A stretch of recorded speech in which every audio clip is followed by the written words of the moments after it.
बिस्मिल्लाहिर्रहमानिर्रहीम। उम्मीद है आप सब खैर-ओ-आफियत से होंगे। स्टार्ट करते हैं अपना new topic, that one is force on current carrying conductor in a uniform magnetic field. Last lecture के अंदर हमने देखा था कि आपके पास एक कोई स्ट्रेट वायर है, जब उसमें से करंट गुजरता है तो उसके गिर्द मैग्नेटिक फील्ड प्रोड्यूस हो जाता है। तो आज के इस लेक्चर के अंदर भी कुछ इस तरह से की सिचुएशन है हमारे पास। सेम उसी तरह का क्या होगा, एक रॉड होगा, जब उस रॉड में से करंट गुजरेगा तो क्या होगा, उस रॉड के गिर्द मैग्नेटिक फील्ड प्रोड्यूस होगी और उस रॉड को हमने प्लेस किया होगा, ऑलरेडी एक हमारे पास मैग्नेटिक फील्ड होगा, उसके अंदर हमने क्या किया, उसको प्लेस किया होगा। तो उसकी कुछ अरेंजमेंट देख लेते हैं। ये हमारे पास कॉपर रेल्स हैं, एक ये है जी, एक ये वाली कॉपर रेल है और एक दूसरी ये वाली है। तो इनको कंडक्टिंग रेल्स भी बोला जाता है। इनके ऊपर हमने क्या किया है, एक कॉपर रॉड प्लेस कर दिया, ये वाला, ये हमारे पास क्या है जी, कॉपर रॉड प्लेस कर दिया है। और जो मैग्नेटिक फील्ड की डायरेक्शन की बात की जाए तो ये अपवर्ड है, ये देख सकते हैं आप, अपवर्ड है। अब रॉड और जो मैग्नेटिक फील्ड है, इन दोनों के दरमियान देखिए एंगल क्या बन रहा है, 90 डिग्री है। हम क्या करते हैं, इन कंडक्टिंग रेल्स के साथ एक बैटरी अटैच कर देते हैं। ये पॉजिटिव टर्मिनल है और ये नेगेटिव टर्मिनल है। तो जब आप इसके साथ बैटरी अटैच करेंगे तो क्या होगा कि इस रॉड में से करंट पास होना शुरू हो जाएगा। उसकी कुछ डायरेक्शन इस तरह से होगी, ये इस तरह से। तो ये पॉजिटिव साइड इस तरफ है और ये नेगेटिव साइड है, तो इसमें रॉड में से करंट पास होना शुरू हो जाएगा। अब हमने पहले भी पढ़ा कि इस रॉड में से जब करंट पास होगा तो इसकी एक अपनी मैग्नेटिक फील्ड प्रोड्यूस होगी, जो कि इंटरेक्ट करेगी किसके साथ, ये जो ऑलरेडी हमारे पास मैग्नेटिक फील्ड मौजूद है। और इसके लिए हमने हॉर्स शू मैग्नेट यूज किया है। मजीद हम देखते हैं कि जब इसमें करंट गुजरता है तो कौन सी फोर्स फिर इस रॉड पर लगेगी, मैग्नेटिक फील्ड एक दूसरे के साथ इंटरेक्ट करेंगे तो फिर क्या होगा। अब फोर्स की बात करते हैं। जब इसमें से करंट गुजरता है तो मैग्नेटिक फील्ड प्रोड्यूस होती है, उस पर फोर्स लगती है। वो फोर्स किन किन फैक्टर्स पे डिपेंड कर रही है। तो इसमें हमारे पास इसकी लेंथ है रॉड की, ये उस पर डिपेंड करती है। इसमें से कितना करंट फ्लो करता है उस चीज़ पर डिपेंड करती है। और जो मैग्नेटिक फील्ड है उसकी स्ट्रेंथ क्या है।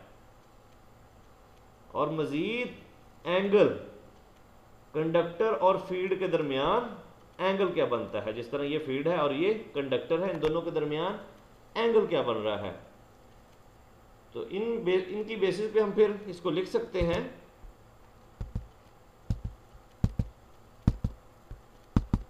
तो ये जो फोर्स है ये किन चीज़ों पर डिपेंड कर रही है, F proportional to sine alpha, इसको थीटा भी लिखा जा सकता है। F प्रोपोर्शनल टू I यानी कि करंट, कौन सा करंट, जो कि फ्लो कर रहा है थ्रू द कंडक्टर। और F proportional to L, L क्या थी हमारे पास, length of conductor inside the magnetic field. And B, और B क्या है हमारे पास, strength of magnetic field applied. तो ये चार चीज़ों पर फोर्स डिपेंड कर रही है। तो हम अगर इन सब फैक्टर्स को इकट्ठा करें तो इसको हम फिर लिख सकते हैं F proportional to ILB sine alpha. और अगर हम यहाँ पर प्रोपोर्शनैलिटी की इलामत को ख़त्म करेंगे तो यहाँ पर क्या लगाएंगे, कांस्टेंट। तो यहाँ पर हमने K कांस्टेंट लगा दिया। और ऐसे सिस्टम के अंदर K की वैल्यू होती है वो 1, तो यहाँ पर हम K की वैल्यू पुट करेंगे 1, तो यही क्वेश्चन हमारे पास कुछ इस तरह से हो जाएगी, F is equal to ILB sine alpha. अब हम इसी इक्वेशन को क्या कर सकते हैं, वेक्टर फॉर्म के अंदर लिख सकते हैं। जब वेक्टर फॉर्म में लिखेंगे तो यही इक्वेशन हो जाएगी, F is equal to ILB sine alpha, साथ में यूनिट वेक्टर आ जाएगा N यूनिट वेक्टर, और इसी चीज़ को फिर हम वेक्टर फॉर्म में लिख सकते हैं I into L cross B। और इसी चीज़ को जब ओपन करेंगे तो यह आ जाएगा ILB साइन अल्फा। और यहाँ से फिर हमें पता चला कि ये जो अल्फा है ये किन पे डिपेंड कर रहा है, ये एल और बी पे, यानी कि एल जो लेंथ है किसकी, लेंथ ऑफ कंडक्टर है, और बी क्या है, बी है strength of magnetic field applied, यानी कि जो आपके पास अल्फा आएगा वो किस पे डिपेंड करेगा, एल और बी के। इसको सिंपली आप कह सकते हैं alpha is the angle between L and B. तो ये हमने इसको लिख लिया वेक्टर फॉर्म के अंदर। अब इसके लिए हम क्या करते हैं कि केसेस देखते हैं कि अगर आपके पास अल्फा 0 हो, यानी कि एंगल 0 हो, तो फिर क्या बनेगा, और एंगल अगर 90 डिग्री हो तो फिर क्या बनेगा। तो हमने क्या बात की थी, एंगल किसके दरमियान है, थीटा किसके दरमियान है, एल और बी के दरमियान। तो अगर तो आपके पास अल्फा वो क्या हो 0, तो साइन 0 की वैल्यू आपको मालूम होनी चाहिए, वो किसके बराबर होती है, 0 के।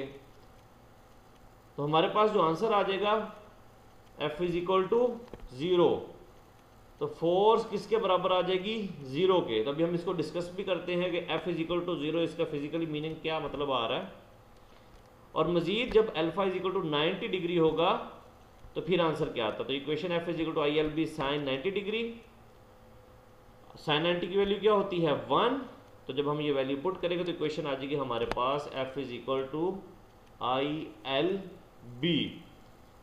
अब ये जो हमारे पास रिजल्ट आया है F इज इक्वल टू 0, अब ये हमें क्या बता रहा है, इसको देखते हैं। यहाँ प्रीवियस वाली इक्वेशन आपके पास जो फिग है हमारे पास, उसको दोबारा शो करवा रहा हूँ। ये करंट गुजरेगा और एल ये देखें इस तरह से है, तो अगर तो आपको ये जो एल है इसकी डायरेक्शन क्या हो जाए, पैरेलल किसके, जैसे देखें फील्ड है ऊपर की तरफ, और अगर एल भी क्या हो जाए पैरेलल इस तरह से, यानी कि अगर हम बात करें कुछ इस तरह से ये, तो एल और बी दोनों क्या हो जाए पैरेलल, तो थीटा क्या बनेगा, ये अल्फा क्या बनेगा 0। उस सूरत में फोर्स जो इस पे लगेगी वो क्या होगी 0। ये फर्स्ट वाला रिलेशन जिसकी हमने बात की, ये इसका आंसर क्या है F इज इक्वल टू 0।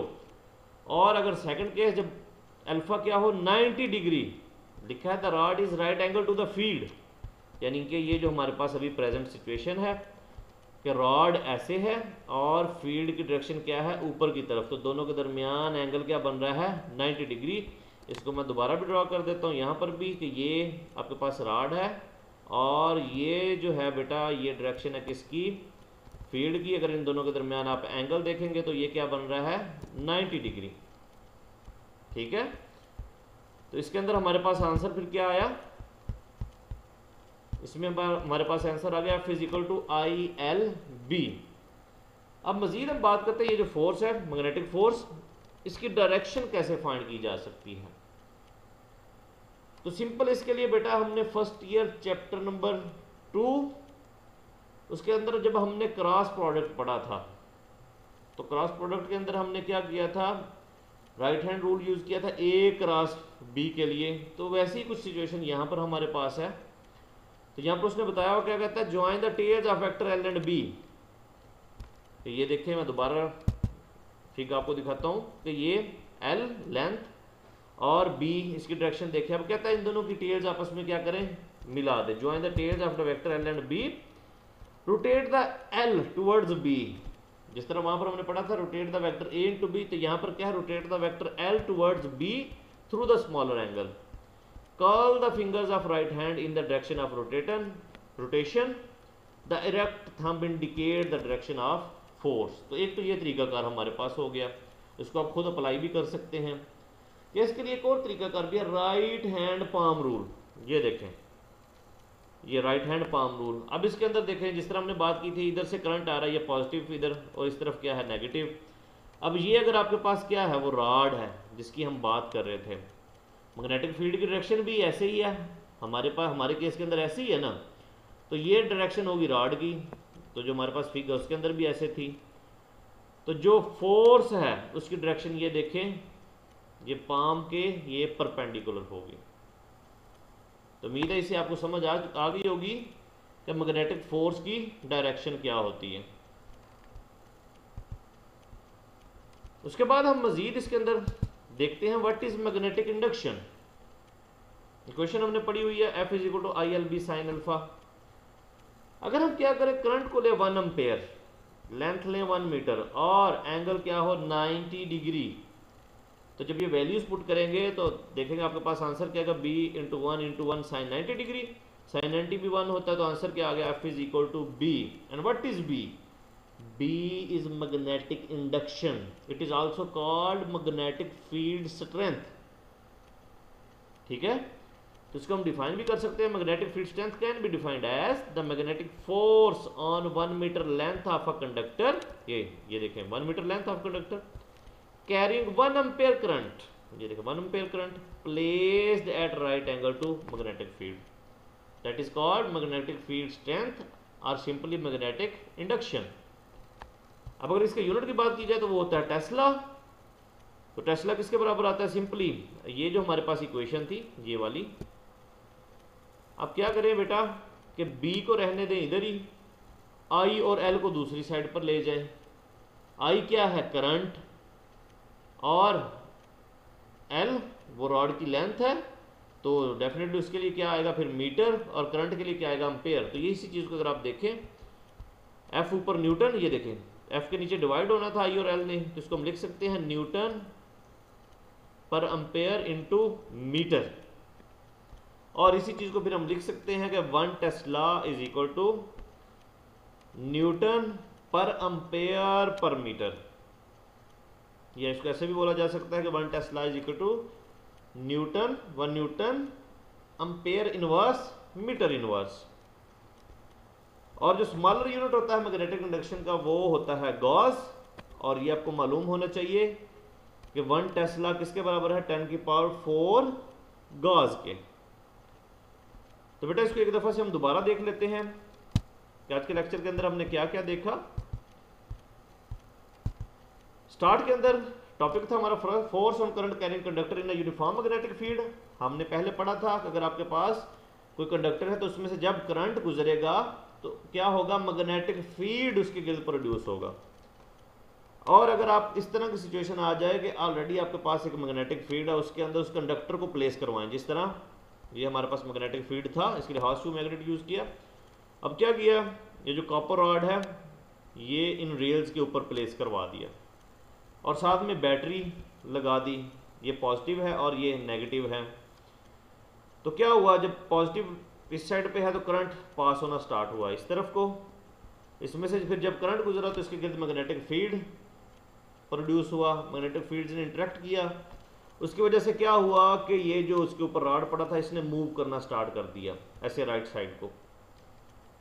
ठीक है, उसके बाद फिर हमने बात की कि ये जो फोर्स लग रही है मैग्नेटिक फोर्स, ये इन पर कौन कौन से फैक्टर्स पे डिपेंड कर रही है। तो वो फैक्टर्स हमारे पास कौन कौन से थे, current, length, magnetic field and angle.